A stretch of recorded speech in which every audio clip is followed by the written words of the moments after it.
Hello and welcome to a very special edition of the Bobby Moore Stand. The reason I say special is because we've got a pretty unique guest joining us today. Now, I'm not sure about you, but when I was a kid, I wanted to be one of a few things. A footballer was one, clearly wasn't good enough. An actor, and maybe involved in music. Now, the guest that we have on today has done all three of those things and, of course, played for the Mighty West Ham Utd. What else about this mysterious guest? Well, he's also the son to a music maestro that worked very, very closely with Elvis Presley, Frank Sinatra, Sammy Davis Jr., the whole Rat Pack, Diana Ross, and many, many more. He also has a sister that was married to a Hollywood legend in Mickey Rourke, 9.5 Weeks, you probably remember him from, amongst many other major films as well. But look, before I introduce my guest, what I will do right now is play a quick video on his football career, and I'll see you in just a moment.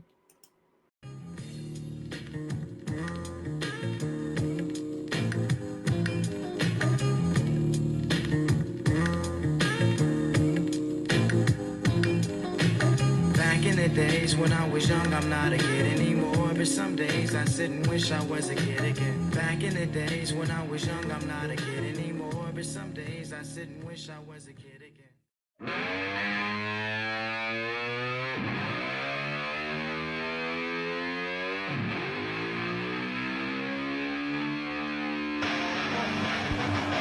So here we go, Ian Foyer just passing through the picture.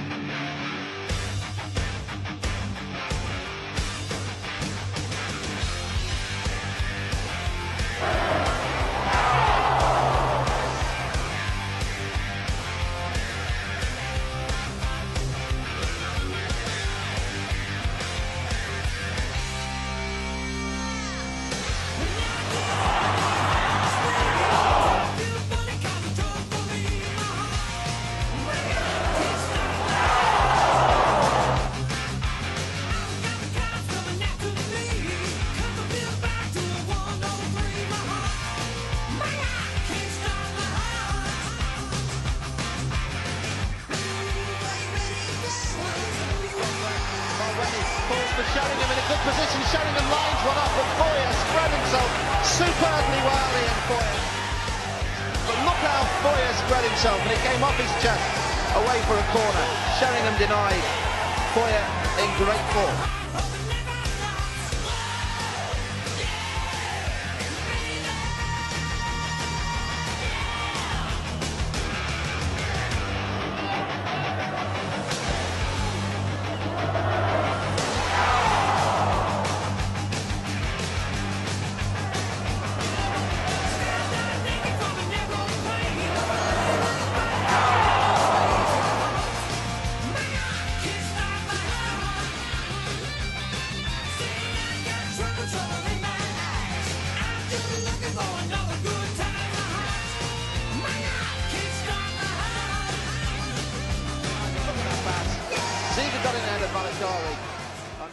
Welcome, Ian Foyer. How are you doing, my friend? I'm good, pal. How you doing? I'm doing really good. I'm doing really, really good. Thank you so much for joining us. I really, really appreciate it. Now, for the audience that may not know perhaps who you are, or perhaps too young to remember, I'm going to give you a real quick snapshot on Ian Foyer. Now, Ian is a former US professional goalkeeper whose clubs include, but not limited to, the likes of Club Bruges, West Ham United, of course, Luton Town, Derby County, Wimbledon, and also Arsenal, which we'll come on to in a little bit more detail later on in this show. He's also represented his country in the Olympics and was the first American goalkeeper to move to the Premier League back in the 93-94 season. So again, welcome, Ian. Really great to have you on. How you doing? How's life treating you? It's good. It's good. I can't complain, man. Living out in California, sunny every day. I'm wearing a T-shirt every day and shorts. Sorry to rub that into the English fans and that, because I know it's not like that. I had, I think it was like 12 years there that I understand the weather very, very well. Oh yeah. It's the polar opposite over here right now. I'm sat in my cabin and it's freezing. It's really, really cold actually. I'd love to be wearing a T-shirt right now. I remember that. Yeah. Yeah. Thank you for that intro. That was nice. Thank you. No, great video, and some amazing saves there as well, right? And as I've kind of already alluded to in terms of my introduction, you have unquestionably one of the most interesting backgrounds and stories and life at the moment, right? Out of many professional or ex-pro football players that I've ever come across. Now, we first started speaking around about, what was it? Probably towards the tail end of last year. Now, I remember this clearly because I was driving up to the Liverpool game. I had about a 6.5 hour drive, but it made it a lot more quicker talking to you because we had a really, really good chat. And after that chat, I said, got to get you on the show because there's so much about you that a lot of people just will not know. They really, really will not know. But it's incredible. I mean, really, really incredible. Now, I've spoken to a lot of football players in the past. Your story for me is one of the most diverse and interesting ones I've come across. It really is. It's pretty crazy because as you saw in the video, the beginning clips, that was me age, I think like 9 or 10, playing in goal, and I was crap. I mean, I wasn't this phenomenal, up and coming stud that everybody knew about. It was just my goalkeeper training was just blast shots on me, and there was nothing at that time. So to go from that to playing for a team like West Ham, and I still to this day get chills because it's just such an amazing club.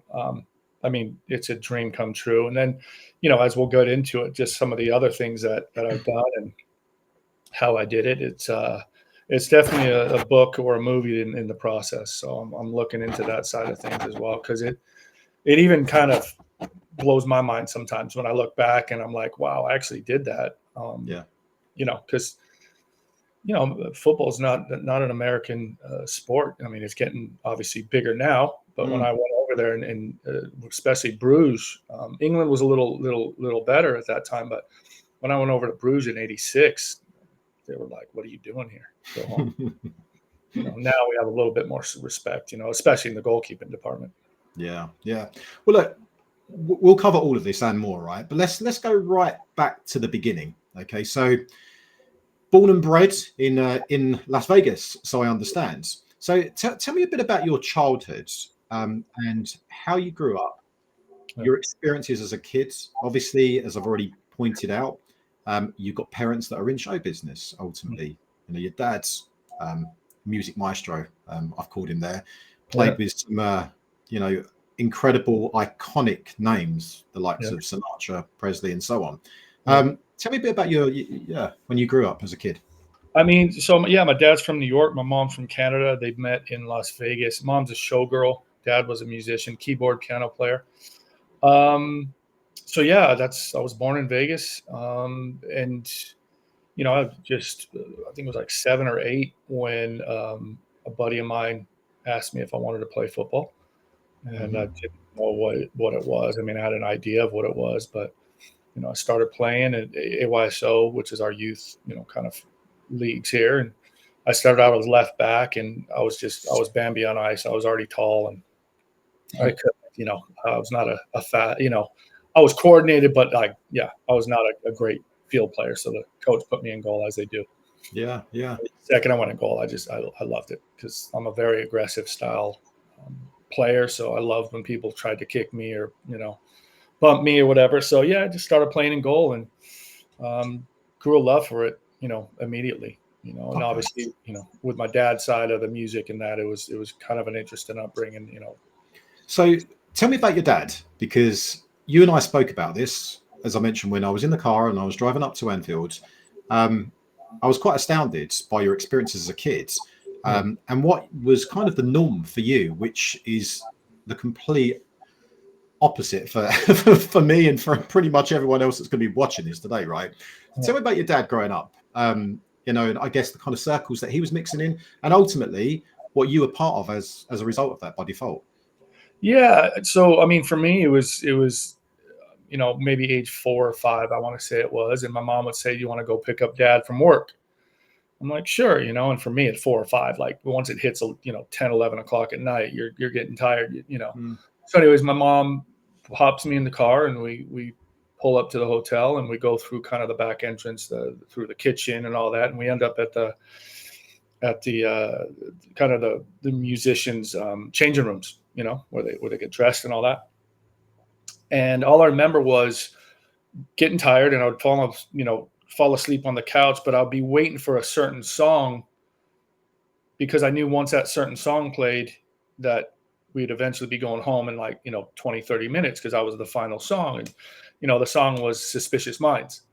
But little did I know I was actually going to an Elvis concert when I was 4 or 5. And, my dad was playing. And once, Elvis would play Suspicious Minds, that means, we'd be going home pretty soon. So I was like, yes, finally I can go home. And it was Elvis, so that's kind of, I had no idea it was such a big thing. And, as well as, other people like Diana Ross, I would go on tour with my dad. And I remember one time we were doing a show, he was doing a show in Lake Tahoe, and she has a house up there. So it was, summertime. So we're barbecuing on the lake at her house, jet skiing, and, there's Diana Ross, you know what I mean? So it was kind of, it was I didn't even think 12. Oh, hey, Diana, like where's the jet skis? Like, you know what I mean?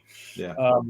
Now I would be like, holy cow, that's pretty cool. Like Diana Ross, Elvis, Sinatra, all those things. So that's who he played for. He played basically everybody in Vegas from like 1965 to like 1990.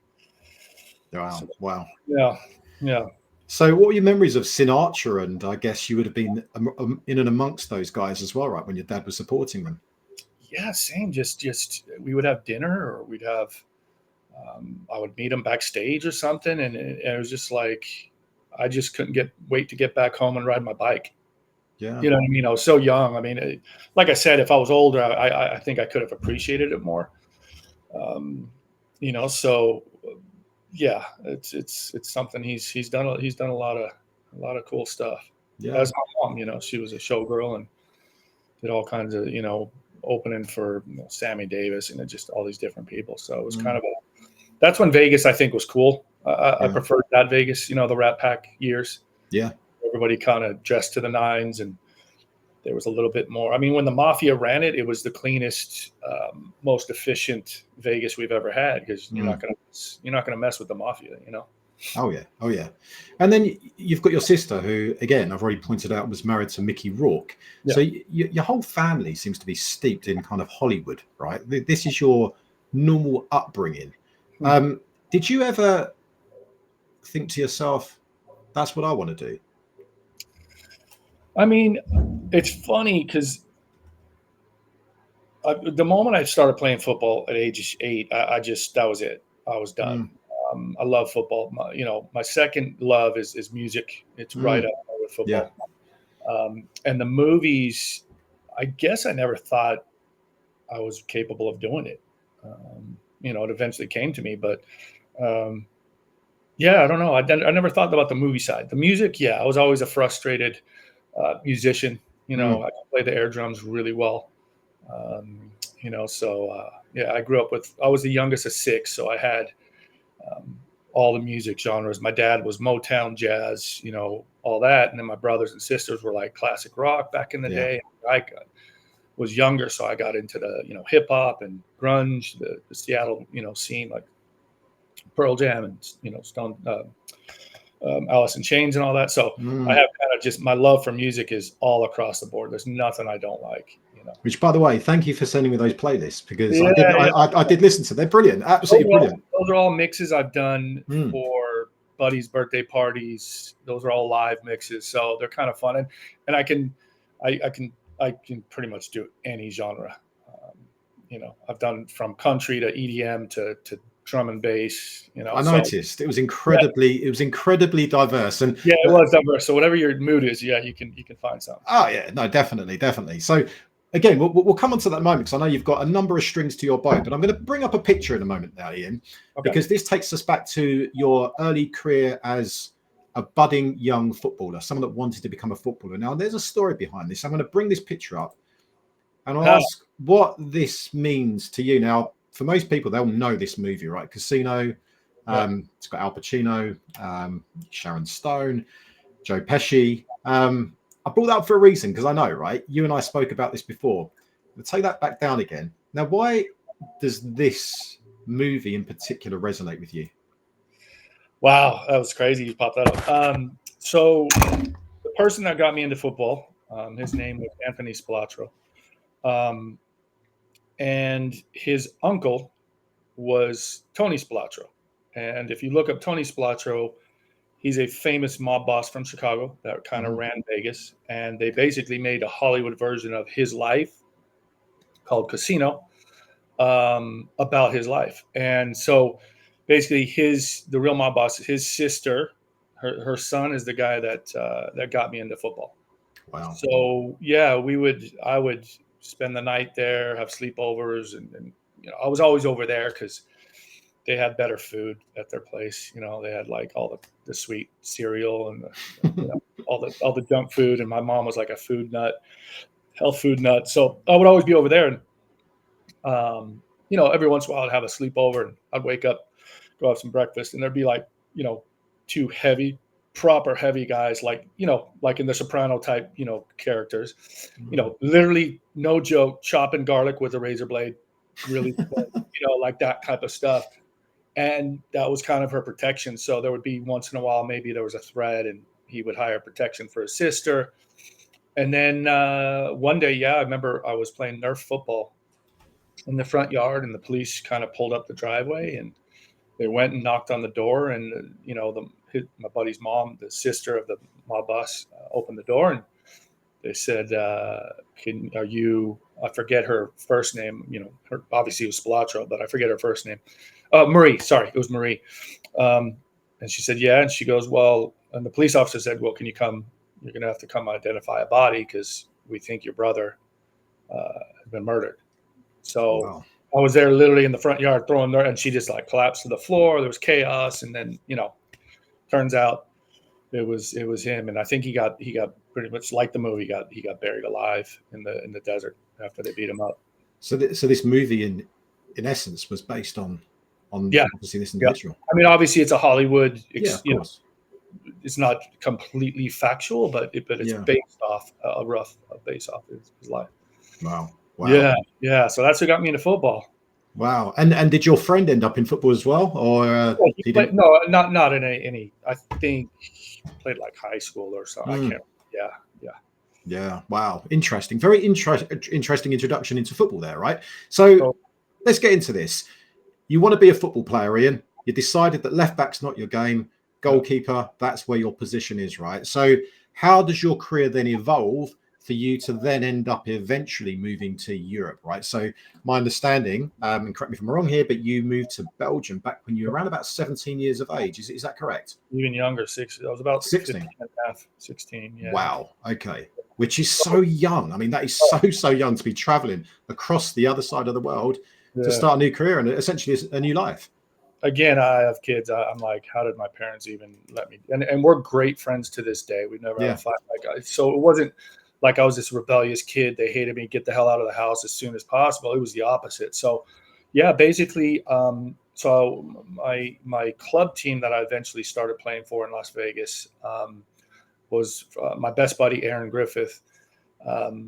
He got me into this club team, which is obviously a little higher level, and his dad was the coach. Mm-hmm. And I remember we watched. I was like maybe 11 years old, and we watched Belgium versus Argentina, and I want to say it's the '86 World Cup. Okay. Maybe the '82. Can't remember. Maybe '82. Might have been '82. And Belgium played against someone, and my coach was like, and they held it to like a 0-0, and my coach was like, that country is one of the smallest countries yet. They just kept this big country famous. Maybe it was like Argentina, Brazil or something, to a 0-0. I want to go to Belgium with our team and just learn how to defend like that. Yeah. So long story short, we raised money, mowed lawns, organized tournaments to raise money.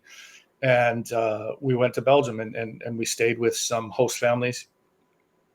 And the host family I stayed with, amazing family, the Hex family. And I just fell in love with Europe. It was just the culture, the football just is everywhere. The little town that I was in was maybe, 5,000 people. And they had like a third division team that, Husselt, that was just, awesome, small stadium, whatever. But still, I was just like so attracted to it. And one of the local people that one of the other players was staying with, had a connection with FC Bruges. Mm-hmm. And he took us to a tournament. And I remember going to Bruges, and it was obviously, this is the big time now because it's, top division, big, stadium, one of the biggest teams in Belgium. And right then I was like, I told my buddy Aaron, I go, one day I'm going to play for Bruges. Because I saw it. I was like, this is it. So I visualized it. I manifested it. I got a poster from Bruges. I came home. My whole room was filled with just football pictures from everywhere. It doesn't matter what it was. It was just, I put posters and glove, whatever. So I put the Bruges poster up. I cut out the keeper's face, and I put my face on top of it. It was like a team poster, and I put my face on top of it. And every day I'm going to play for that team. I bet he was short. I bet he was shorter than you as well, though, wasn't he? He was, yeah. It did look weird. So, long story short, I went to a goalkeeper camp with Tony Schumacher, and at that time, he was my favorite goalkeeper. And the reason is that's all we got. We got it. There was a thing called Soccer Made in Germany. There was the only football we had, and it was one game a week on Sunday. And they would show the big game from Germany, and it was like usually Bayern Munich versus FC Cologne or something, And Schumacher was always in goal, so I would study him. And at that time, he was like the national team keeper. So I was like, okay, he must be good. So let me study him, and I saw in one of the magazines that Tony Schumacher was coming to America to host or be a guest coach for this goalkeeper camp in Alabama. So I was like, Mom, Dad, I got to go to this. This is my hero. I want to meet him.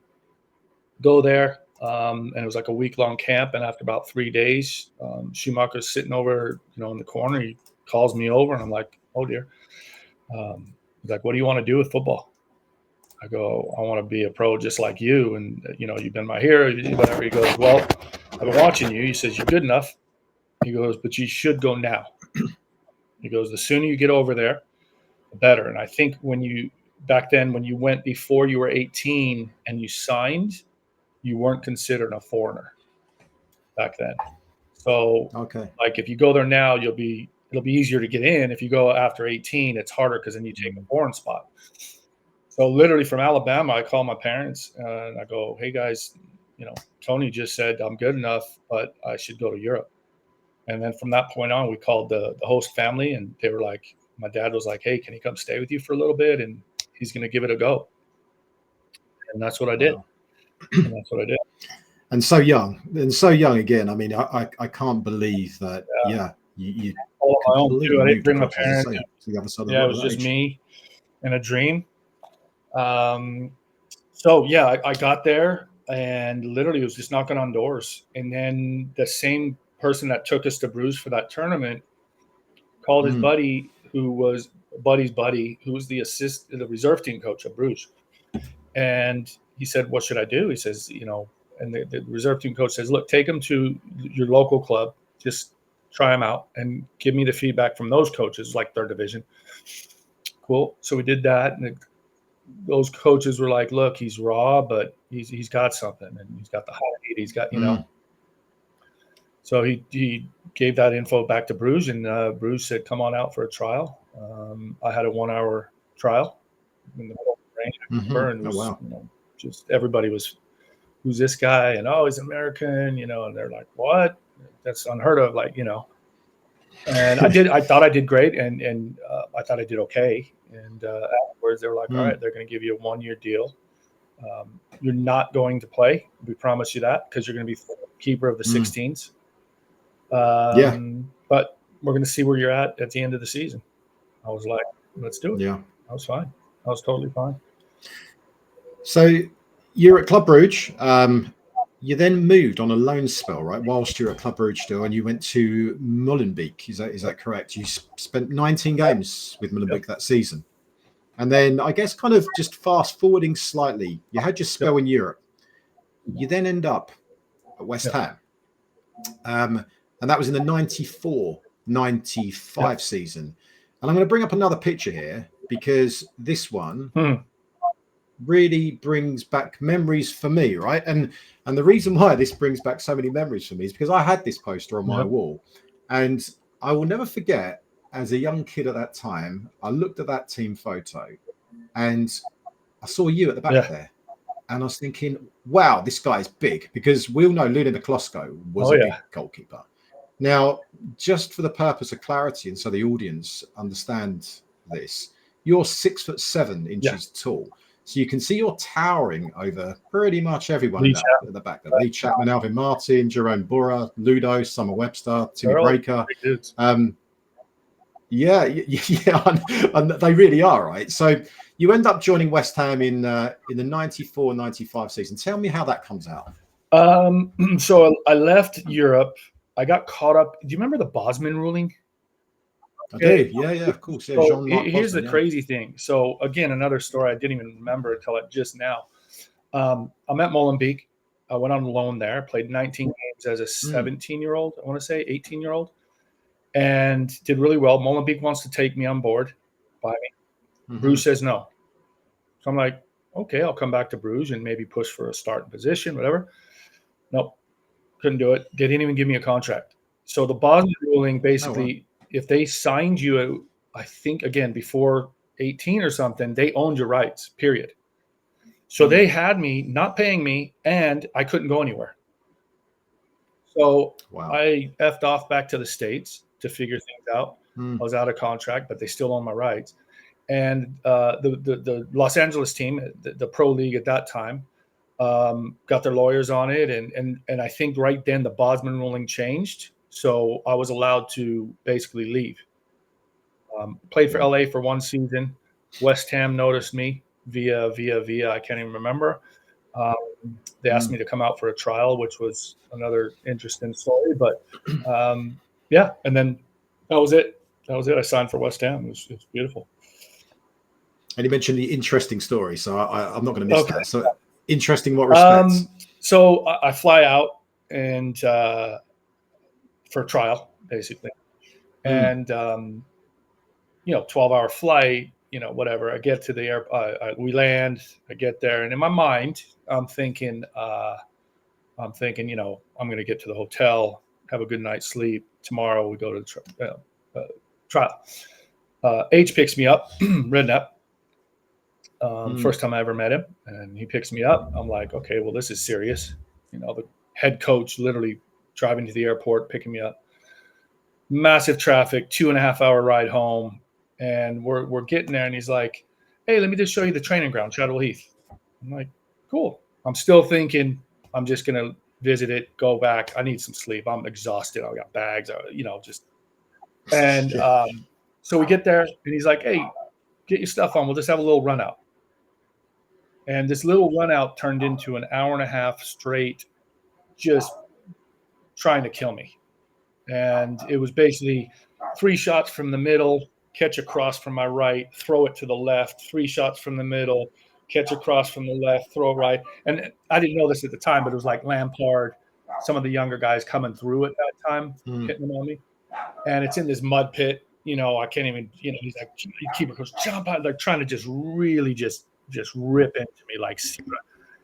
And I'm doing this, and I'm like, this is not even fair. Like the first 3 shots, like it's first shot, boom, I save it. Next one's already going. Next one. So so I had 2 choices: complain or just get on with it and say, screw you guys. I'm going to fucking keep going. And I did that.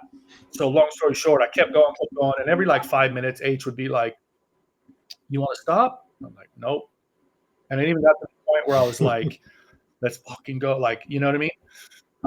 So we continued doing this for, I'm not joking, probably about 40 minutes. And if you think about just diving left, right, pouring rain, muddy, all this stuff, your gears had. Straight off a flight as well, bearing in mind, right? The cross, you got to throw it as hard as you can, opposite way, shot. Finally, H goes, I got to go to a meeting. We're done. We're good. Okay. Well, go in, shower. My agent comes in. He goes, yeah, H wants to talk to you. I was like, okay, great. I'm not. Because I wasn't saving a lot. It was so false that I was like, how can you even see what I'm about? He goes, well, he goes, big man, he goes, we do this test with every keeper that comes here. The previous record of keepers before they said, I want to quit or stop or I need water or anything like that, he goes, was about 19 minutes. He goes, you just went 45 minutes. And I had to stop you. He goes, welcome to West Ham. That was it. Love it. I go, could you not have told me that Love at 20 minutes when I broke the record? I was like, yeah. you know? So yeah, that was, so they are, he goes, look, we've already seen you play. We know you can play. Yeah. We just wanted to see what you were made of. And he goes, that was impressive. Wow. Well, that's a great story. Yeah. I mean, you shared a lot of stories with me. I've never heard that one before. So again, it's just there's so many things that kind of like good and bad, you know. But like that was a good story, and I mean, and then again, just to be the first American in the Premier League, and you know, going into here's another side story about West Ham. My mom lost her dad, so my granddad, when she was like 12, and my mom came to watch me play. And on my debut, and you know, they're singing obviously "Forever Blowing Bubbles," and my mom caught herself singing along, and then she's like, "Wait!" And my granddad was from London. I never met him, obviously, because you know he died when she was 12. But anyways, I was always wondering, like, you know, it was from London. Oh, that's pretty cool. And then my mom was singing along with "Forever Blowing Bubbles," and she goes, "Wait, that's what my dad sang to me as a lullaby." So my granddad has to be, he definitely ain't a spud. So like, you know, he has to be a West Ham fan. So there's another. What's the chances of that? I mean, it's almost like fate almost, right? You know, and I'm not one of those that's going to say, oh, since a kid I dreamed of playing for West Ham. Honestly, I did, but now I'm like, oh wow, he would have been proud, you know. Yeah. Oh yeah. So you joined West Ham, and if you don't mind me asking, bearing in mind that you would have joined, and again, I'll bring this picture back up again. So you would have joined as second choice goalkeeper, backup goalkeeper to Ludo. My roommate. Okay. If you don't mind me asking, you know, if you don't want to share this, that's absolutely fine as well. But what kind of salaries were you on back in the mid 90s to sign for West Ham? I want to say I was on no more than $850. Sounds about right. Maybe 850 quid a week. Okay. It definitely was not a lot. I think the highest paid player in that picture would probably have been like Morley. God. I mean, Chapman maybe because he came from Leeds or something. I don't know, but Moncur maybe because he came from Spurs. I don't know, but we weren't making a lot of money. Yeah. Oh, it was a different time, wasn't it? I mean, it was a real different time. And when you look at some of those players there, there's some characters, and again, something that we'll delve into in a bit more detail a little bit later on. I've got to ask you, Trevor Morley and Ian Bishop had quite an interesting relationship, or at least apparently there was an interesting relationship there. I mean, what's your thoughts on that? Funny enough, Bish took me in like a brother from day one. Bish was close with Trevor. Not that close like you guys have heard, but I heard that story was just completely false, and they told me what happened, and I believe them. So, they were great. Bish, the first day I was staying at the then in Waltham Abbey, as they say, the Swallow Hotel where the team used to meet. I think it's called something different now, but so I was living there for the first 2 months of my time at West Ham, and first day of training, he drops me back at the hotel, and he's like, "Hey, I'm picking you up at 5:00. We're going to the Dogs, Walthamstow." Never been to the Dogs in my life. I'm like, cool, let's do it. You know, it picks me up, and you know, Dogs. You know, I'm like, what time does the Dogs start? 6:00. We're in the pub, and it's 5:30. I'm like, all right, when we go on the Dogs, he's like, don't worry. 6:00. Like, big man. He goes, we're not going to the Dogs. We're staying in the pub. I didn't know we were not going to the Dogs. It was just straight pub, tell the missus we're going to the Dogs, but we're staying in the pub, And so he took me in. He was pretty much my closest, player there. He was great. And then Trevor the same. They were all, God, they were just so great for me. Every player on that team had character. Excuse me. And just such great friends, that was the time in my life when I grew up to love West Ham. Right, I was 14 years of age in 1994. And that was the point when I started to go to games regularly, and I would frequent the training ground, and I would go in there, and Harry would let you go in and meet the players. You'd stand there watching them train. You could go into the canteen, have a grab a bit. It was unbelievable. And I've had this conversation with ex-players before. We had another young ex-player that came on here before with me, and he never quite made the first team. It was a lad called Graham Filson, an Irish guy, Northern Irish kid, and we shared this story. It's amazing how different football is nowadays compared to what it was like back in the 90s. And I think, sadly, and it is sad that young kids can't experience what it was like back in the 90s, when actually, you'd feel so much more part of the club. The connection between the players and the fans was so much different back then. I don't know what you feel about that, because nowadays I'm a fan at heart. I'm a supporter right? at heart. And me, that's one of the things that made me fall in love with West Ham as well. I'm training. There's people 10 feet away from me that are supporters. They're asking autographs afterwards. I love signing autographs. There was two, you might even remember, there was this one guy, he had two sons in a wheelchair, completely, it was in the 94 era, 95, 96. And I remember my first game at home. Obviously, I was sitting on the bench because Ludo was playing. Yeah. I'm hitting some crosses, and this one dad says, "Hey, do you mind signing, the program for my boys?" And I looked over and I said, "Sure, no problem." And they were in two wheelchairs, and I would hop the barrier where the handicap section was at Upton Park or the Bowl-In, and sign it and hop back over, and didn't think anything of it. And this turned into like a kind of a every game, I'd hit my crosses to Ludo.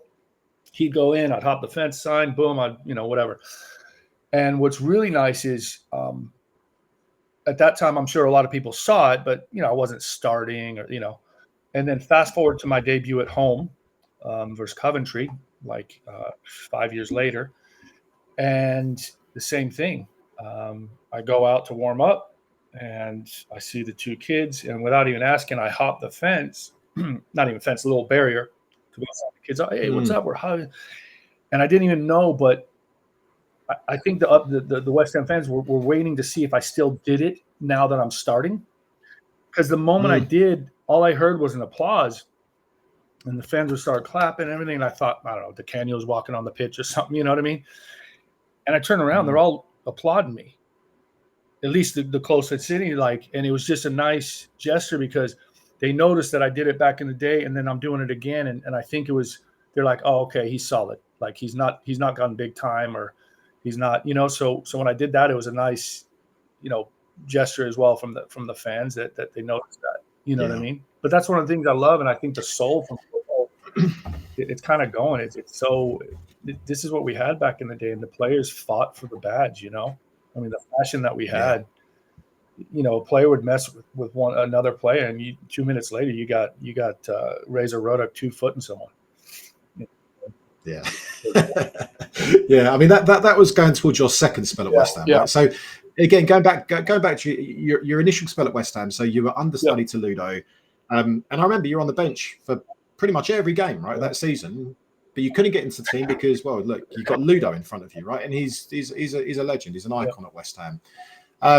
So tell me about what happened then. Your subsequent kind of experience after you left West Ham, because you do end up coming back to West Ham, right? But I think initially you go on loan, don't you? Is it Peterborough and also Luton? Yeah. So what happened was, I obviously Ludo was just outstanding, and I learned so much from him. He was my roommate and everything. Just learned so much. But went on loan. H calls me and he goes, you want to get some games? I was like, sure, let's go. So I went to Peterborough. Went there for 3 months. I got player of the year after on loan for 3 months, which was kind of one of my biggest achievements, you know what I mean, at Peterborough. Then I came back, sat at the bench again, and but I'm totally holding my own against Ludo.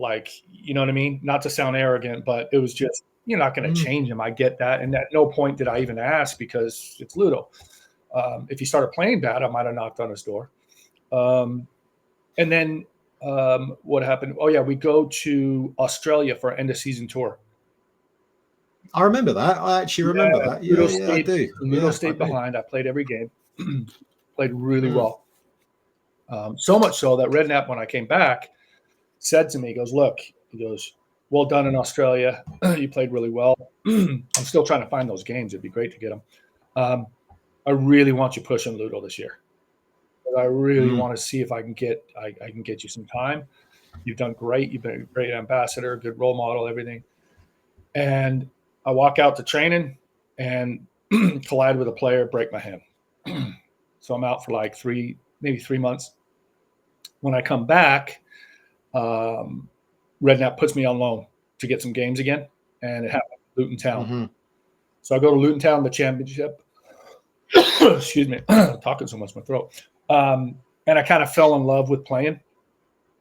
And I knew at West Ham it was going to be tough unless Ludo got injured or whatever. So ended up getting sold to Luton Town. And as much as I loved West Ham and wanted to really pursue it, I just didn't really see many games there.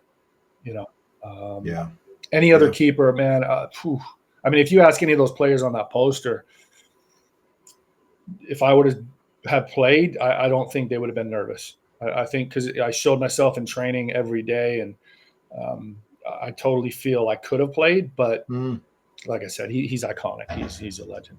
I mean, it's a tough gig to try and get past him, right? And I saw you play many times because I used to go and pay 20 pence to go and see the reserves play. This is crazy. Back in the 90s at West Ham, I'd go down to the West End and the lower tier. I would have met you and spoken to a load of the other players there as well that were on the fringes. And you were a great goalkeeper.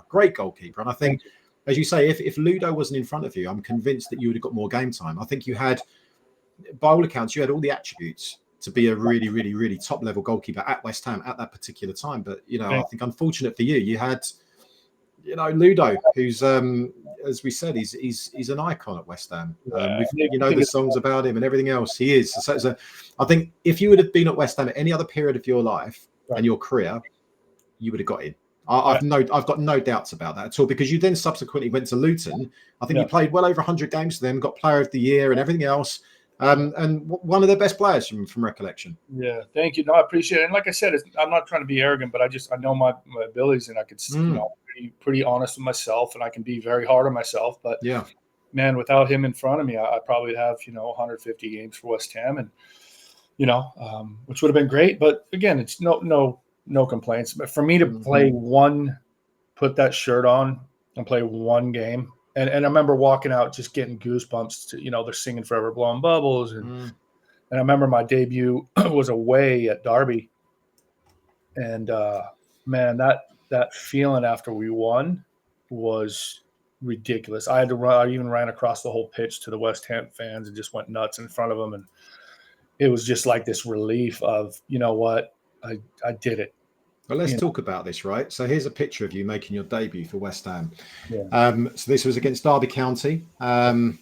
You finally made it back to West Ham 5 years after initially joining West Ham, right? So this was in 1999-2000 season. So you would have made your debut.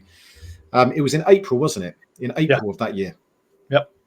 Explain to me that feeling, Ian. I mean, you've just kind of briefly alluded to some of that already, but how was that feeling? I mean, you're talking a club that you joined 5 years prior, didn't quite get in there because of Ludo, and suddenly you've got called back to West Ham. And I believe at the time there was a bit of an injury crisis, right? So I think it was Craig Forrest, we had Shaka there as well. You get into the team. What's that feeling like? There's no words to describe it. And I remember the night before, I'm in my room, I'm cleaning my boots, I'm cleaning my gloves. I lay them next to my bed on a towel like I always do. And then that buildup was the worst. Just the buildup to the game. And I remember getting into the locker room, and I put so much pressure on myself because it took so long, or, so many people are like, oh, let's see if this guy can, I remember going to put my boots on, and my hands were like this. And I stopped. I looked around. I went, shit, I hope no one saw that, because I don't want them to see I'm nervous. And I literally said to myself, and this is where I started learning the F it mentality. F it. I go, I've been training with these guys. I've been playing. I've been holding my, and this, I'm like, I'm good enough. And I just went out there and just went balls to the wall and just played my heart out. We won 2-1. I had a bunch of saves. And then that feeling of elation afterwards. Cause it was 2-1 and they're Derby are just throwing everything at, I remember. I remember too. It's 2-1 and there's a free kick, like midfield. One of their players goes down, they get a free kick. And I'm telling Rio, hold the top of the arc, like the top of the D. Anything over the top, I go, Rio, I'm coming for it, And he like starts dropping off, and Igor and all these guys, and they're all dropping off. They don't try, and I'm like, hold. So the guy floats the ball in. There's a scramble, whatever. And 2 minutes later, the same free kick. Now the guy goes down injured, so the trainer comes on. So I have a second to talk to Rio. This is my debut, by the way. Rio's obviously a legend, already played. He's a captain, whatever. And I grab him by the shirt, and I fucking drag him to the top of the D. I go, if you fucking move from here before the kick, I'm putting my fucking cleat in the back of your head. I'm like, what am I doing? So the free kick comes in. I come out, boom, I catch it. Play's done. Rio's like, and we get on the bus. And because on the field, I'm an animal. Off the field, I'm laid back, whatever.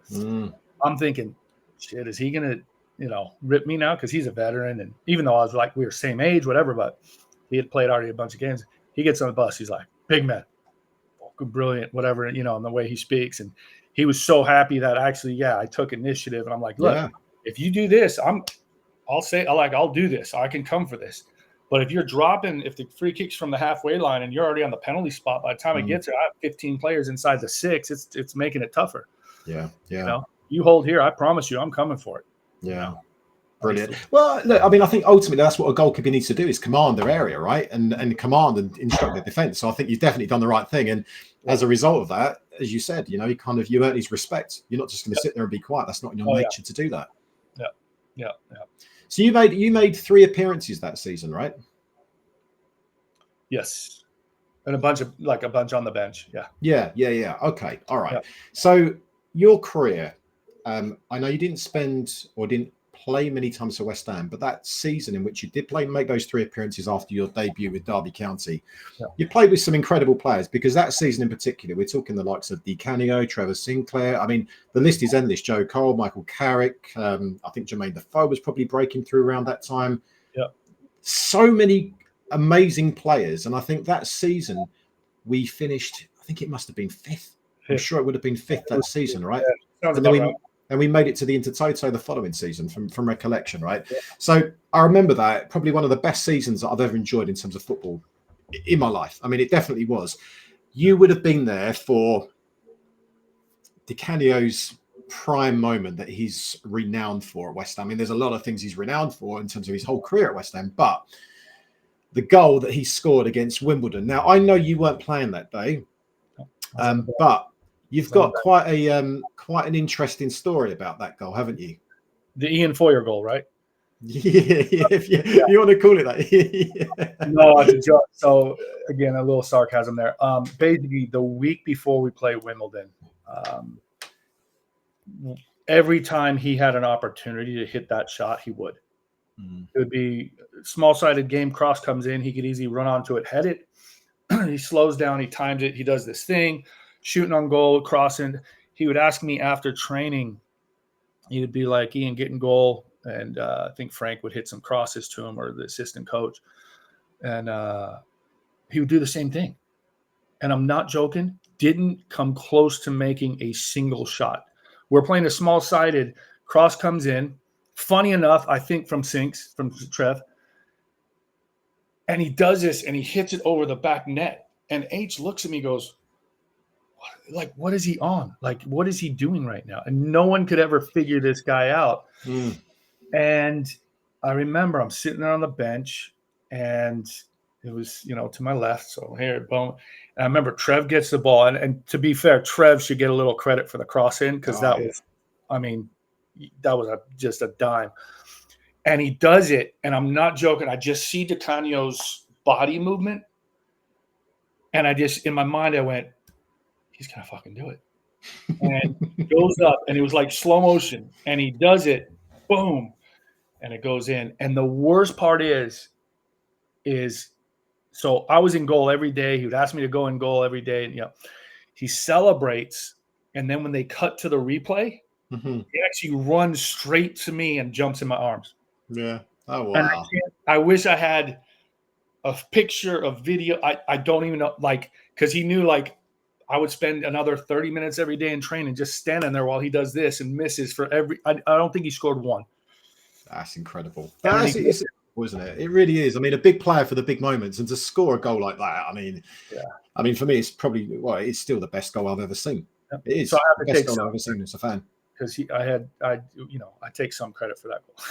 I think you should. I think you should actually, because not many people would know that. Because I know when we spoke about this before, and the amount of times and the hours that you would spend practicing that with him, for him to then pull that one off. Had you not done that, then maybe that goal never would have happened. Yeah, you never know. Yeah. Wow. Yeah. Amazing.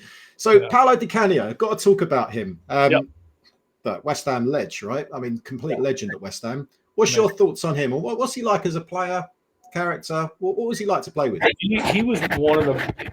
So we would go on away trips, eat dinner together, and everybody go back to their room.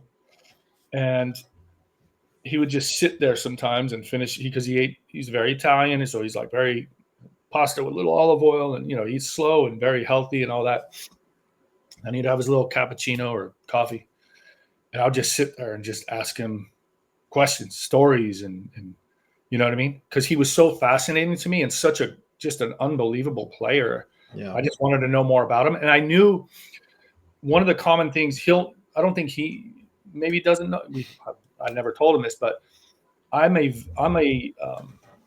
supporter at heart. Like, get me behind the goal, sitting in the stands with all the boys, rather than sitting in the executive box. Like, for me, when I was at Bruges on the 16 and under team, I would go watch the first team play, and we were playing European Cup, Dortmund against Dortmund, all these Barcelona, and I would sit behind the goal, and I loved that excitement of just the people jumping and the pushing and just all that stuff. So I was always a supporter at heart, and I knew that Di Canio was on the terraces at Lazio when he was a kid, doing all the stuff, and so it just fascinated me. You know what I mean? He was someone that I just would just sit there and listen to, and he'd tell me stories of AC Milan and Lazio and all the different things, and I was just like, wow, this is pretty cool. Was he the best player that you ever played with?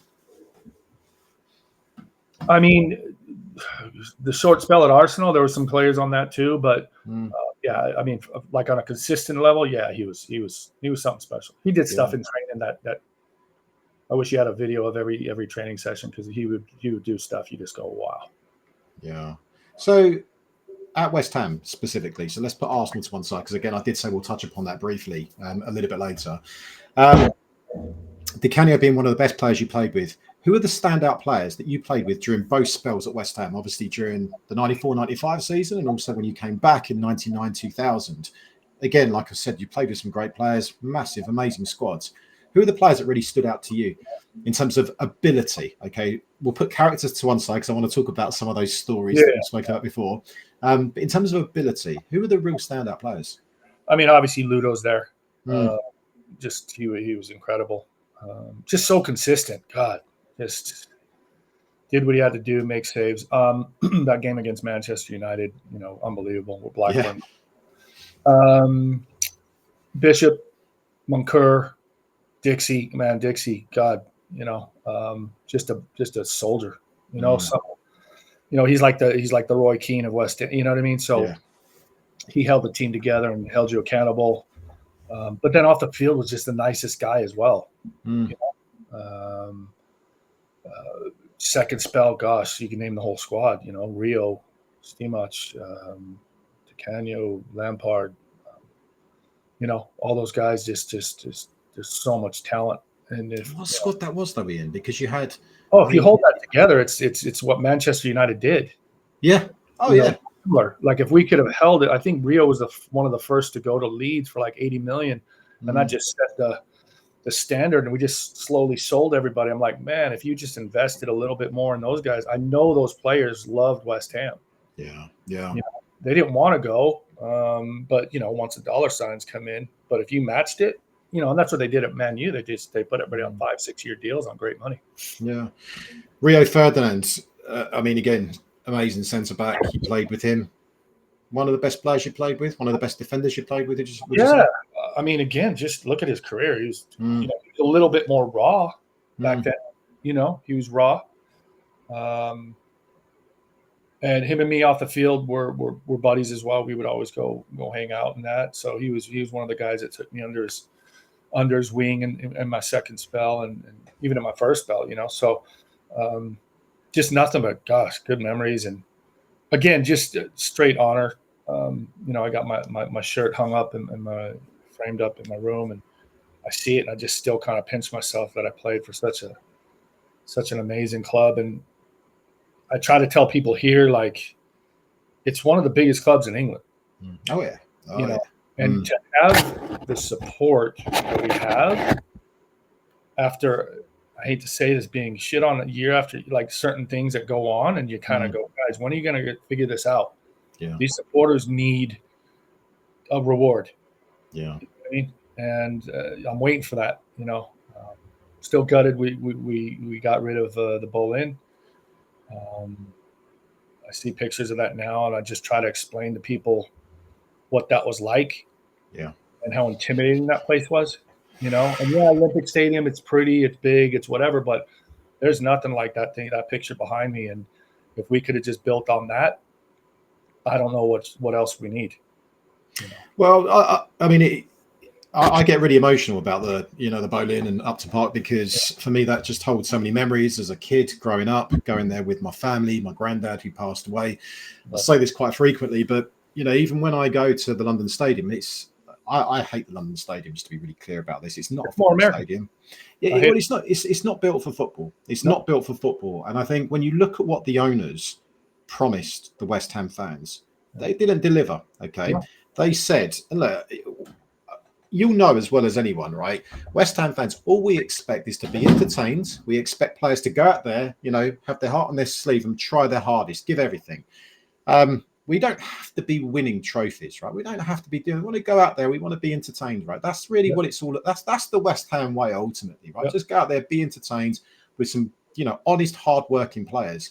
Yeah. But all of those promises to kind of leave Upton Park to then eventually end up at the London Stadium, which is a soulless bowl, if I'm being honest. I go to every game.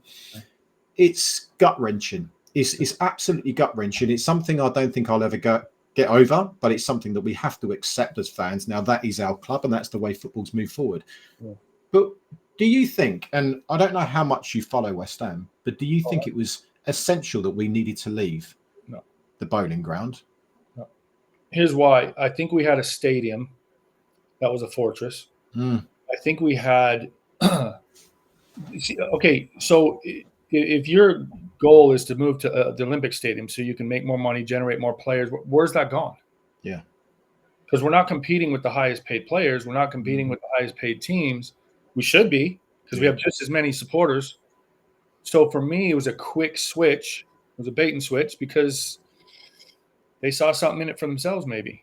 And again, you say what you want, but you had Upton Park. And that place, if you ask any player in the Premiership at that time, that's the last place you want to go to on a night where you have to win, or a cup game, or and it's just the atmosphere, the fans, the closeness, and build another stand. I know. Listen, if there's ways of moving from there to the Olympic Stadium, there's another way to build a stand on top of the Chicken Run, or whatever. There was.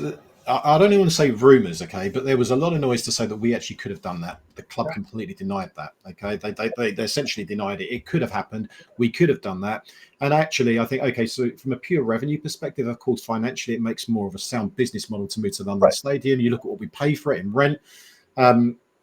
It's a money-making machine, that stadium, for the owners of the club. But as you rightly said, where is that money going? Where is it? I don't understand. What are your thoughts on the owners at West Ham? Again, I don't know them personally. I don't know a lot about them, but for me, they're failing. You know what I mean? It's basically that club should be competing for Europe every season. Yeah, every season, because I don't know many supporters that would keep. You know what I mean? So like to have the support that we have, and every year it's just kind of the same. And I'm just it's inspiring from the fans' point of view. But man, they deserve more. And for me, someone's got to come in and just put that soul back into the club. Understand what drives West Ham, because it is a special. It's not your typical football club. What drives it and the passion behind it, and fix it. Yeah. And if you do that, man, I don't care how much money the supporters will be on board. You know what I mean? And like you said, you just want to be entertained. Yeah. That's honestly, that's what it comes down to. And don't get me wrong, it's fantastic that we won the Europa Conference League. It could have been so much more, though. Could have been so much more. We were on the cusp of the Champions League so many times. We were on the cusp of winning the Europa League. Yep. But we didn't, because it was due to a lack of investment within January transfer windows.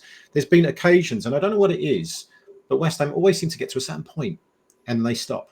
They stop. It's almost as if to say, oh, we've achieved enough now. We don't need to try and push any further. Well, they could have done that. They could have done that. I mean, you could arguably say back in your kind of earlier stint at West Ham when your second stint at West Ham, around the time that we sold Rio, okay, so maybe we had to sell him at that particular time because the club needed that to bring that money back into the club. But my God, honestly, with the players we had there, Frank Lampard, Joe Cole, Jermaine Defoe, David, I mean, there was so many top draw players. Yep. That is a team that can win the Premier League without question. And they proved it by moving on to other clubs and achieving those successes. Yeah, for sure. For sure. And like I said, just it's a balance between paying those guys more now. And in the long run, you win Champions Leagues like Manchester United did. Yeah. Or you have a quick sale. But you talk about the class of 92 at Manchester United, you know, the Giggsies, the Beckhams and all those types of players. Look at what we had. You know, I mean, look at our youth. Look at the youth players that came through the system. I mean, unbelievable. Absolutely unbelievable. Tony Carr produced players left, right, and center. And all of a sudden, you're just like, they're going all over the place. I'm like, staying here. Well, look, there's so much we could talk about. And I don't want to take up too much of your time, Ian. But one thing I do want to talk about is something that we spoke a little bit about earlier on. Certain players, certain players that you would have played with. They would have been part of squads that you were associated with during your time at West Ham as well. I'm going to throw a few curveballs at you here in terms of names, okay? And let's go real curveball straight away, because I know that you had interactions and dealings with this particular player, Marco Boogers. Tell me about Marco Boogers. Marco, first off, very nice guy. So he comes in. Because I played in Belgium, I speak fluent Dutch. So H was like, "Hey, can you kind of put your arm around him? He's he's Dutch, and you got to speak, whatever." And Marco was a very nervous character. Like it was like everything had to be like perfect, or else he'd be like, I'm out of here. Like I don't feel he like truly wanted to be there. So we go. He's staying at the hotel, and he needs to pick up his car, right?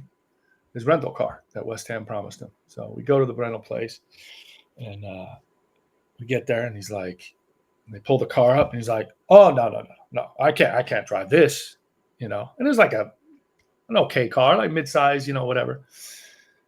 And whatever, they start getting some phone calls. Like, what do we do? And I guess they agreed to a higher level car, right? So he gets this higher level car. I think it was like a Mercedes now.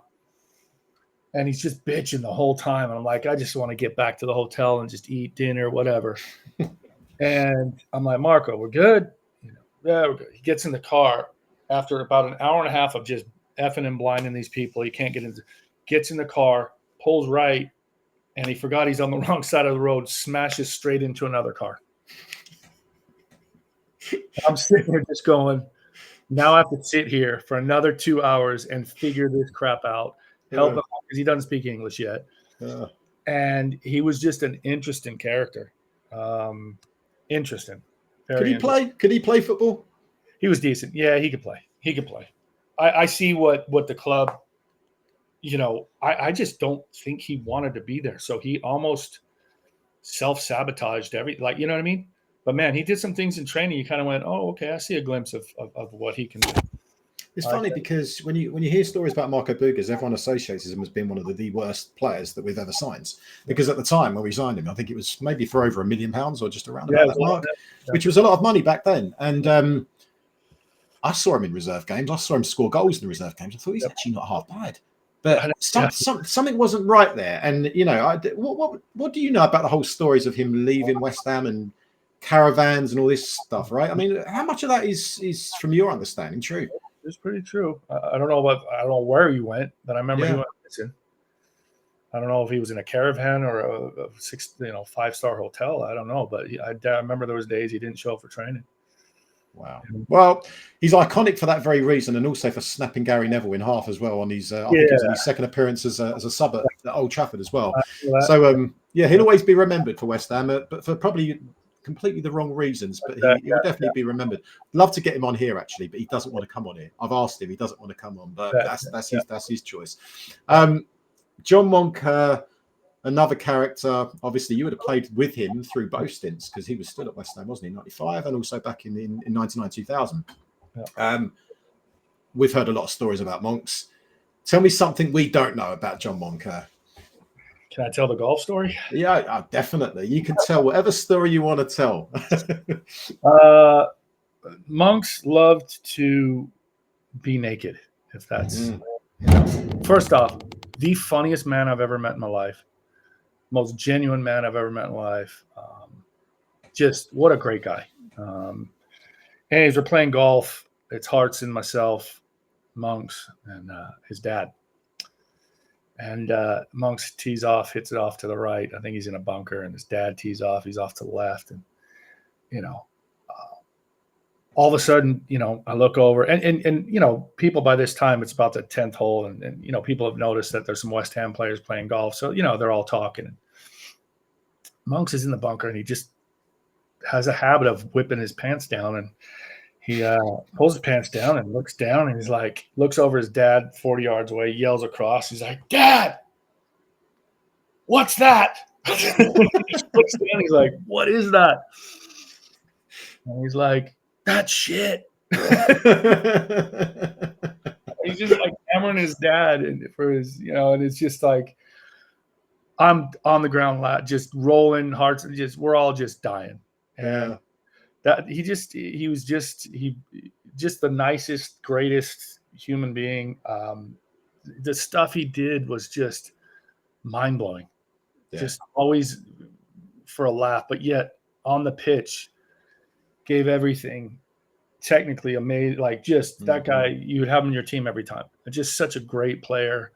And then off the field, just the funniest human being I've ever met. Like anytime we would go out to the pub, I'm like, is Monks going?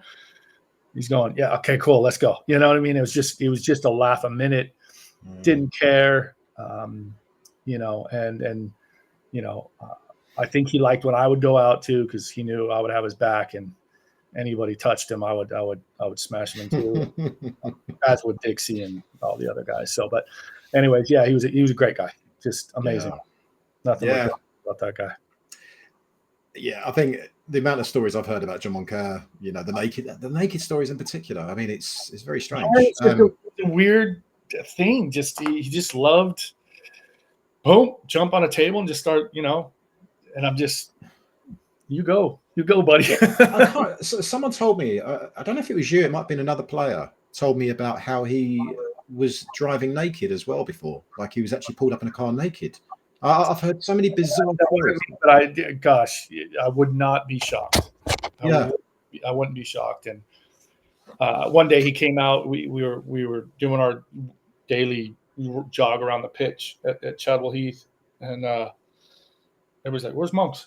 So we do our first lap, and we get to around where the locker room is, and he just comes running out, butt naked, but in all white paint. Covered completely in white paint because they were redoing the locker rooms, the dressing room. And he just joins like nothing's going on. but he's completely covered in white paint. And I'm just like, what is going on? And what was Harry saying about all of this? I mean, I think it was he probably knowing that age, he probably didn't like it, but like it was the culture then. yeah, You had a bunch of animals, and we were all just in our own way psychotic, but we somehow all came together and made it work. And I think it was just a competition to who could outdo each other on the funny, crazy stuff that you never thought anybody would do, and then they do it. yeah. You know what I mean? Well, you got Razor Ruddock as well that you played with, so I'm sure there'll be a bit of competition there. Razor was one of my buddies. We lived down the street from each other in Ingate Stone, and again, he took me under his wing as well. I think partly because he was a big Elvis fan.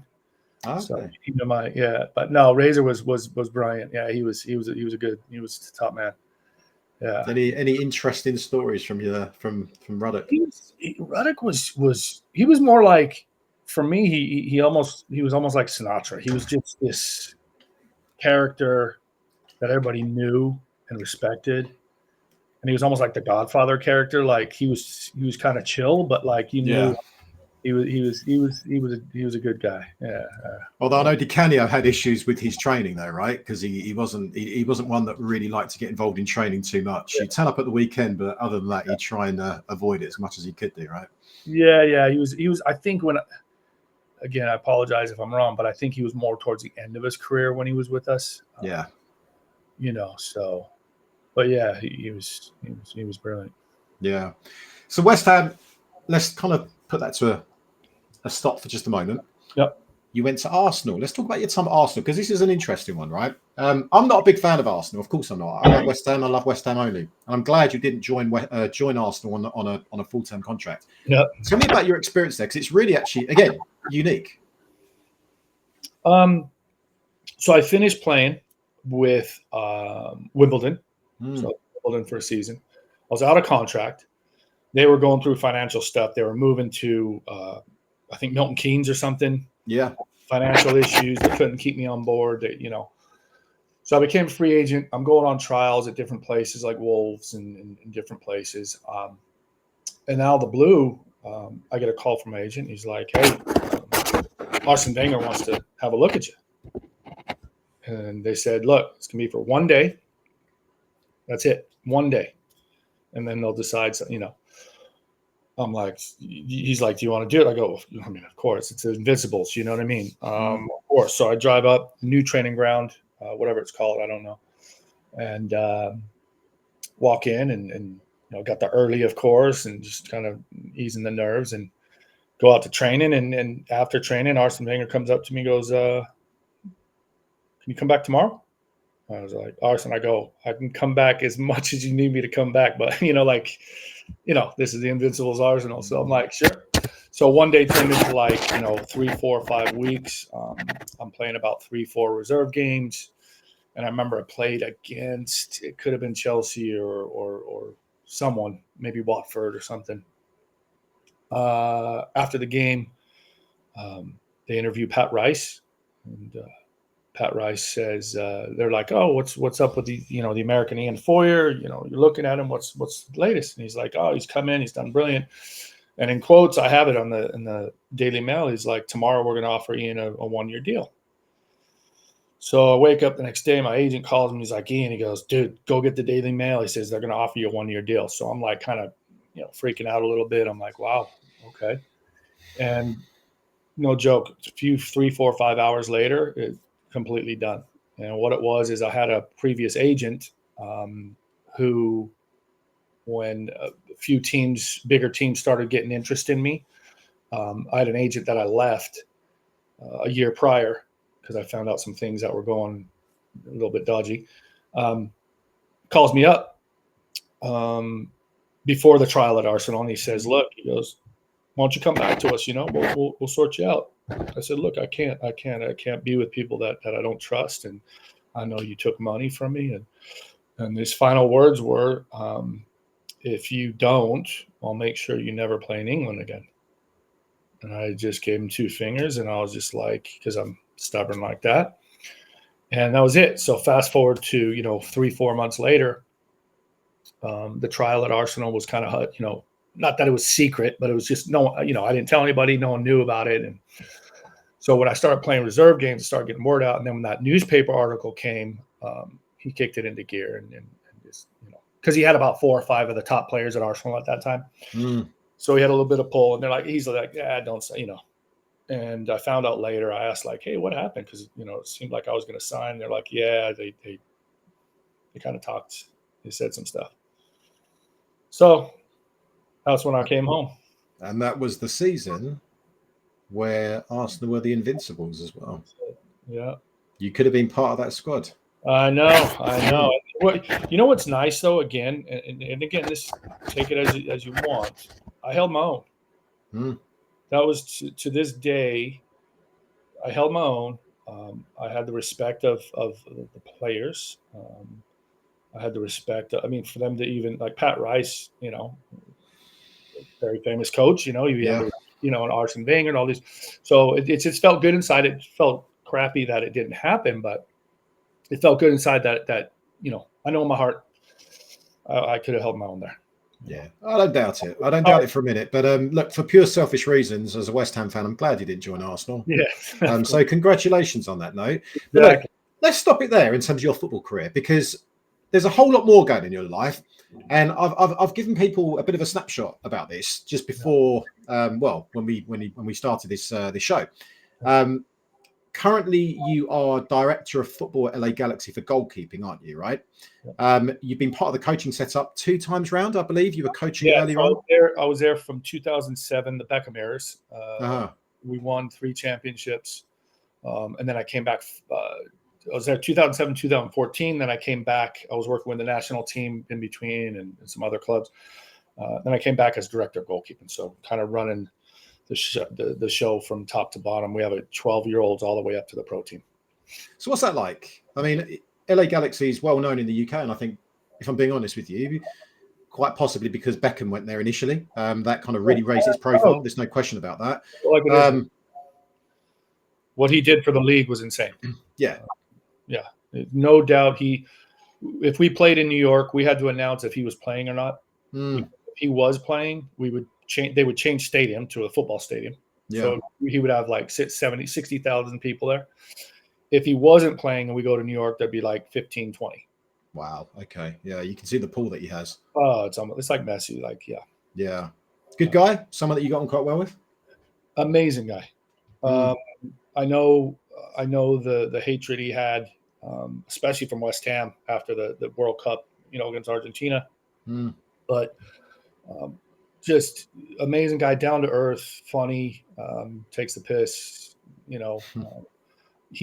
I sat the bench against him with West Ham, so obviously I have a little bit of knowledge of when he played in England. So I had a couple stories of that. When they beat us 7-1 at Old Trafford one time. Yeah, I was on the bench, so I told him he was lucky I wasn't in goal. Sorry, Craig. If I was in goal, it might have been 15. Sorry. Yeah, I sat there. I was like, oh my God, poor Craig, Jesus. And but whatever. And just down to earth and hard work and training.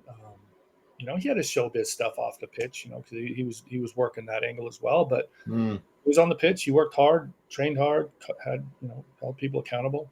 Yeah, I think that's one thing about Beckham is that he was a consummate professional when it came to football, irrespective of whatever he did. And from a show business perspective, he was always he was a real pro, wasn't he, in terms of football ability? But okay, so LA Galaxy, director of goalkeeping. What does that job entail? I'm really interested to understand here, because are you actively involved in actually training and coaching these goalkeepers? Do you have coaches that kind of report into? What's the setup? How does that work? I have 2 staff under me. One of them, Jonathan Lamelli, and another one, Roberto. They're both amazing coaches. And Jonathan has been shadowing me for years, so we have the same style now, same everything. And what I've basically adapted my coaching to is there's 2 styles of goalkeeper coaches. Is one, you jump over hoops and through fire and roll around and just jump up, and then what I like to do is have game-related scenarios that I create in my sessions. that create sometimes chaos. There will be a 4 or 5 shot scenario where you go from one shot to the next scenario to 5. It could be a shot from close, going into a cross to a header, going into a 1v1. So I create as much chaos as possible so the keepers can quickly adapt, and I call it speed of thought training. Mm-hmm. And the key is if you look at the top players and goalkeepers around the world, their speed of thought is quicker. Yeah. What Salah can do, what Allison can do, 5 players around them and just still see some little gap that they can pass through, or, that's the key to top players. Because at that level, everybody's pretty good technically, should be. It's now, can you bring the technique into play when you have to be 1 yard higher off your line, or drop off 1 yard, or the shot comes in and it deflects? How quick can you realize I need to go forward for it, or I need to let my defender deal with it? So we create those in training, and the success rate is great. And yes, I do coach. I have one team that I specifically am with day in, day out, and travel for games. Mm-hmm.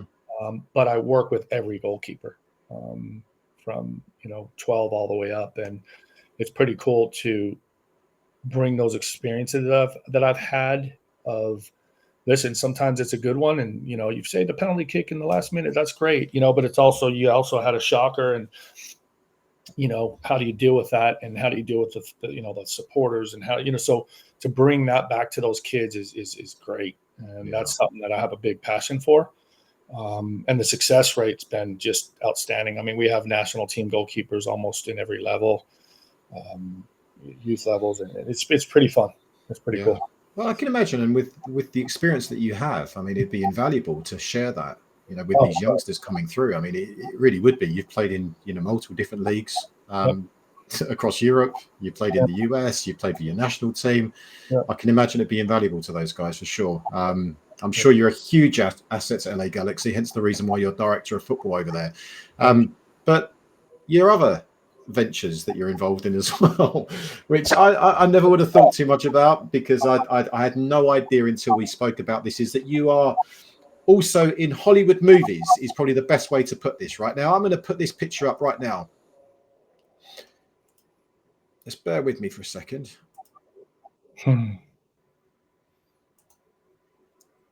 strange reason it's not coming up. Here we go. So Aliens versus Predator. Okay, you can see it, Ranger. Yep. Okay, so Alien versus Predator, a very well-known film. You are the Predator, so I understand. Yes. Incredible. How do you get into movies, Ian? I mean, you're a footballer, you're a director of footballer, you're a DJ, now you're a Hollywood movie star, right? How do you get into movies like this? Stars pushing it, but yeah, I've done a few movies.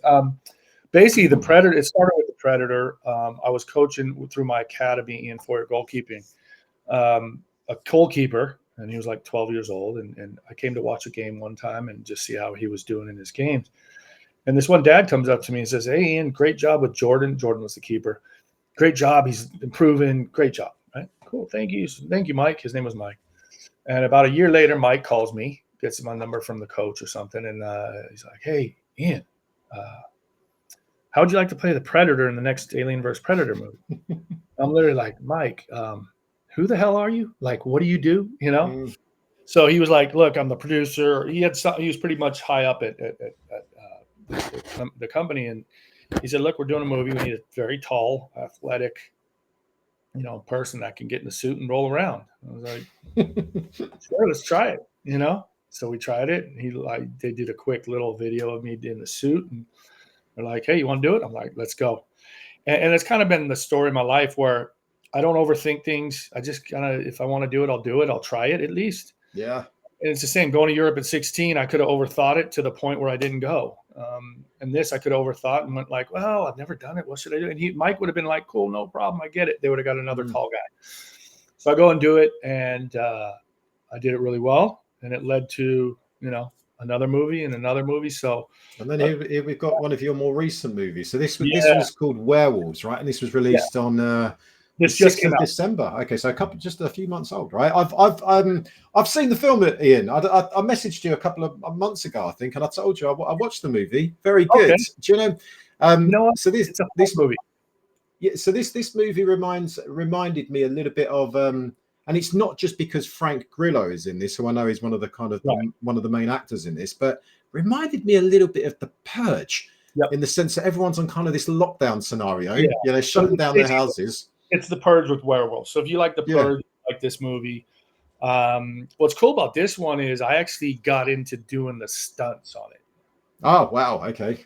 Yeah. So the stunt team hired a werewolf because there's basically two main werewolves, myself and this other guy, Ian White, English guy, very famous, great guy too, who's funny enough, he's taller than me. So I was little Ian and he was big Ian on the set.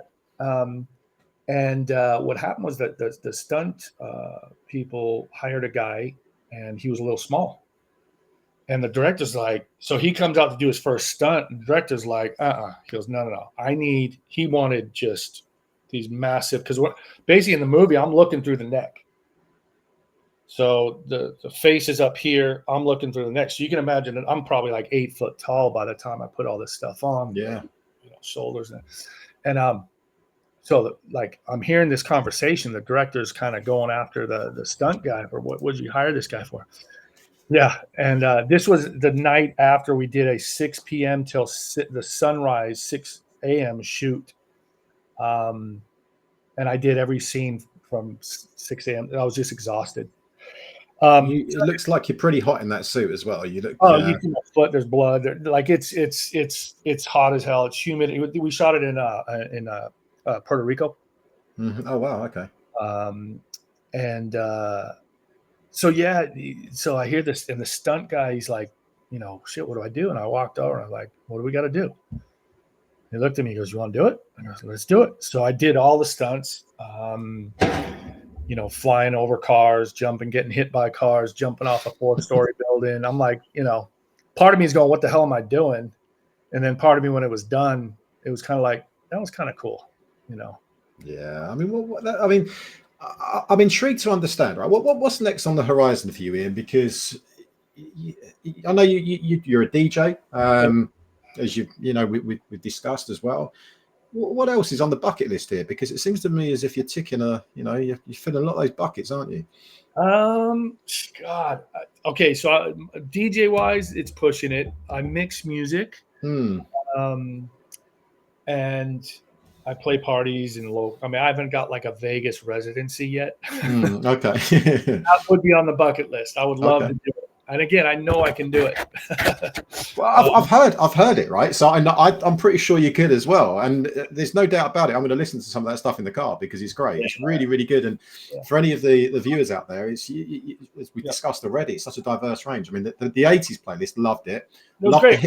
And the hip hop one as well. The hip hop one, loved that. Brilliant. Absolutely brilliant. People will be like, hey, can you do my birthday party? And it's like, can you go 90s R&B or can you do a country one? I'm like, cool. So I'll still, and it's just, I like to make fun party music that just once you press play for about an hour, usually the mix is about 45 minutes to an hour. It's like, you're just going to be one song after another and they're fun, they're party, they're good up tempo, So, but yeah, I like to, every genre, it's fun.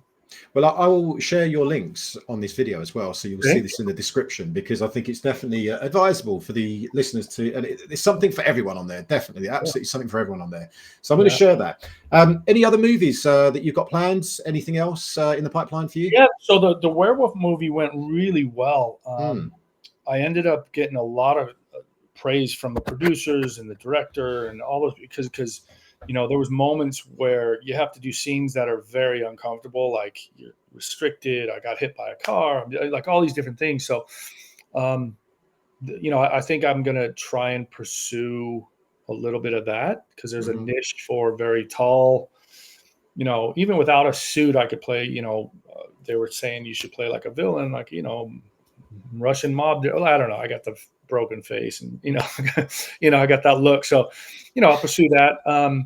I'll continue coaching. And like I said, I think the DJ side of things or the mix and music would be nice to elevate to the other things I've done, because it's kind of in terms of I guess prestige. Like I haven't really hit like a big club yet, or but that would be cool to play a big club one time, or a big show, or open up for someone. That would be cool. Mm-hmm. So I would not put it past you.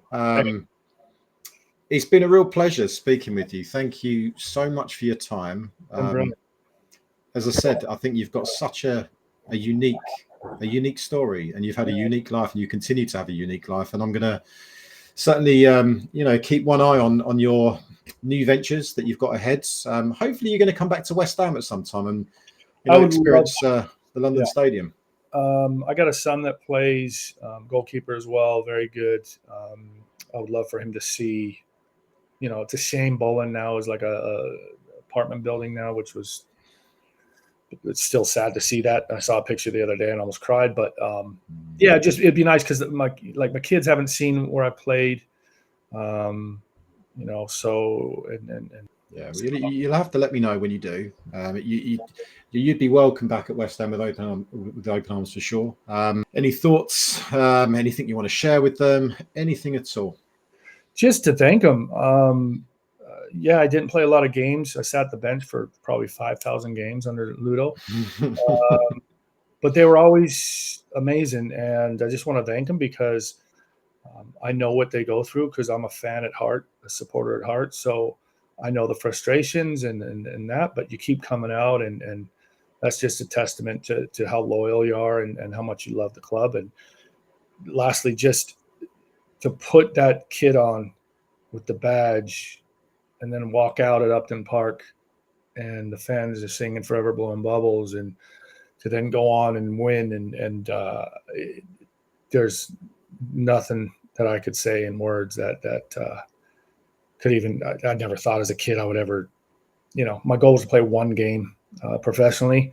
Anything past that was a bonus. And I played over 350 games, I think, overall. But just to play the games I did for West Ham was just absolutely the dream come true. Nothing I can say more than that. You lived the dream. You definitely lived the dream, Ian. So look, thank you once again. It's been a real pleasure. Thank you. What more can I say? And I wish you all the very best in your future endeavours. And I'm sure the fans will absolutely love to pay close attention on what you do in the near future as well. So thank you again, Ian. Much appreciated. Maybe we'll check in a year from now, see what else is going on. Absolutely. You're always going to be welcome on the show, Ian. Always, right? Thank you so much. All the best, Ian. Thank you. Cheers. Cheers, everyone.